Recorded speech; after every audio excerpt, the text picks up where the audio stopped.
दिल्ली के जो गरीब तबका है, सफाई कर्मचारी जो हैं उनके लिए आम आदमी पार्टी की एमसीडी में जो सरकार है, जो शैली ओबराय मेयर है हमारी, उनके नेतृत्व में जो काम कर रही है, उन्होंने एक बहुत बड़ा काम किया है। 18 साल से, पिछले 18 साल से एमसीडी के अंदर सफाई कर्मचारियों को तो क्या, किसी भी कर्मचारी को टाइम पे तनख्वाह नहीं मिलती थी। 18 साल पहले होता था कि लोगों को महीने की तनख्वाह महीने में मिला करती थी, लेकिन उसके बाद नगर निगम में बीजेपी आई और बीजेपी के कार्यकाल के दौरान 6-6 महीने, 8-8 महीने लोगों को तनख्वाह नहीं मिलती थी टाइम पे। अब हम देखते थे कि 70-80% टाइम लोगों का धरने प्रदर्शन करने में जाता था, और धरने प्रदर्शन भी कोई बड़ी मांग के लिए नहीं, अपनी तनख्वाह लेने के लिए कर्मचारी धरने प्रदर्शन किया करते थे। तो इतना ज़्यादा भ्रष्टाचार था कि सारा पैसा भ्रष्टाचार के उस पर चढ़ जाता था। पिछले 2 साल से हमारी सरकार है नगर निगम के अंदर, और 2 साल से लोगों को हर महीने के पहले हफ्ते उनके अकाउंट में तनख्वाह आ जाती है। पिछले 2 साल में एक भी इंसिडेंट ऐसा नहीं हुआ जब सफाई कर्मचारियों को धरना प्रदर्शन या हड़ताल करनी पड़ी हो। जबकि उसके पहले 15 साल जब बीजेपी की सरकार थी, आप उठा के देख लीजिए कि लगभग सफाई कर्मचारी, दूसरे कर्मचारी हड़ताल पे ही रहते थे, काम पे कम रहते थे, हड़ताल पे ज़्यादा रहते थे। लेकिन पिछले 2 साल में हड़ताल नहीं करनी पड़ी अपनी तनख्वाह लेने के लिए, हर महीने के पहले हफ्ते उनकी तनख्वाह आ जाती है। आज जो मैं आपको बड़ी खबर देने जा रहा हूँ वो ये है कि अभी 31 अक्टूबर हुआ नहीं है, ये महीना पूरा हुआ नहीं है। 1 नवंबर के बाद तनख्वाह मिलनी थी। पहले हफ्ते में, जैसे मैंने कहा, 7 नवंबर तक उनके अकाउंट में तनख्वाह जानी थी, लेकिन दिवाली को मद्देनजर रखते हुए सभी लगभग 64,000 कच्चे और पक्के सफाई कर्मचारियों के अकाउंट में दिवाली के पहले अगले महीने की नवंबर की तनख्वाह उनके अकाउंट में पहुंच चुकी है। जो तनख्वाह उनके 7 नवंबर तक जानी थी वो तनख्वाह उनके अकाउंट में ऑलरेडी पहुंच चुकी है, ताकि वो अपने बच्चों के साथ, अपने परिवार के साथ अच्छी दिवाली मना सकें। ना केवल तनख्वाह दी गई है, दिवाली बोनस भी। पहले दिवाली बोनस के लिए भी उनको धरने प्रदर्शन करने पड़ते थे, डिमांड करना पड़ता था, और इतने कई महीनों तक धरने करते थे। दिवाली बोनस भी लगभग 23 करोड़ रुपए दिवाली बोनस उनके अकाउंट में पहुंच गया है।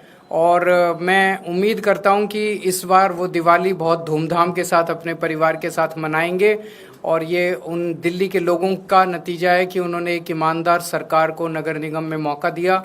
जैसे दिल्ली में पहले मौका दिया था, इतने काम हुए दिल्ली में, ऐसे ही अब नगर निगम के अंदर भी बहुत काम हो रहे हैं। तो मैं दिल्ली के सभी सफाई कर्मचारियों को ख़ास तौर से ये बधाई देना चाहता हूं कि उनकी दिवाली इस बार बहुत अच्छी मनेगी। पहली बार हुआ ऐसा कि 7 तारीख ये जो दिवाली के पहले तनख्वाह दी गई है, ये पहली बार हुआ है। एमसीडी के इतिहास में पहली बार हुआ है कि दिवाली के पहले उनको तनख्वाह दी गई। ये पहली बार हुआ है कि 31 के पहले तनख्वाह दी गई है। 18 साल पहले ये तो होता था कि महीने की तनख्वाह महीने में मिलती थी, लेकिन ये आज तक कभी नहीं हुआ कि मंथ एंड के पहले तनख्वाह उनके अकाउंट में पहुंच गई हो। आयुष्मान योजना मैं नहीं कह रहा, सीएजी का कहना है कि आयुष्मान योजना में बहुत सारे घोटाले हैं। आयुष्मान योजना कहती है कि आप जब अस्पताल में भर्ती होगे तब आपको 5 लाख रुपए तक का इलाज होगा।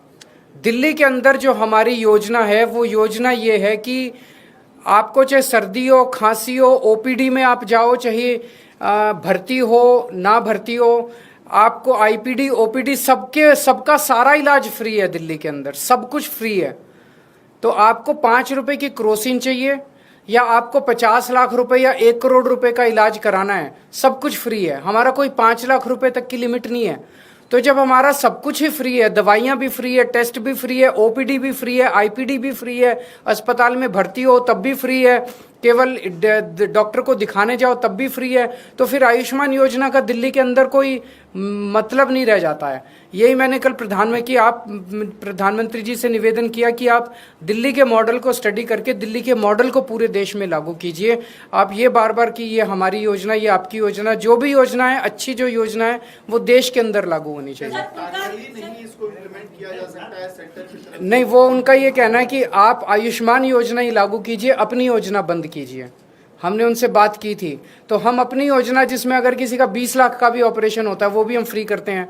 हमारे मोहल्ला क्लिनिक में कोई जाता है उसका सारा फ्री हो, उसको कैसे बंद कर दें हम लोग? तो ये तो सभी सुप्रीम कोर्ट का भी कहना है, हाई कोर्ट का भी कहना है, सभी कोर्ट्स का कहना है कि प्रदूषण के मद्देनज़र जो है हमें पटाखे नहीं, हमें दिए जलाने चाहिए। ये लाइट्स का त्यौहार है, ये दिए जला के, मोमबत्ती जला के हम अपना त्यौहार मनाएं, ना कि पटाखे जलाएं। पटाखे जलाने से प्रदूषण होता है। प्रदूषण से कोई ऐसा नहीं है कि किसी पे एहसान कर रहे हैं, हम अपने ऊपर ही एहसान कर रहे हैं। जो प्रदूषण होगा वो हम ही उससे भुगतेंगे, हमारे बच्चे ही, छोटे छोटे बच्चे वही उससे भुगतेंगे।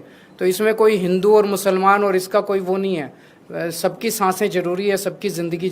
कुसुम होटेल,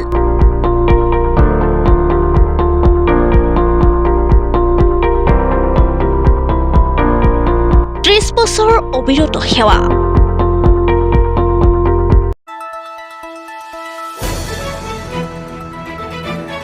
দ্য নিউজলেন্ডছ, অবিৰত তথ্যানুসন্ধান, আপোনাৰ সেৱাত খবৰ সন্ধান। দ্য নিউজলেন্ড।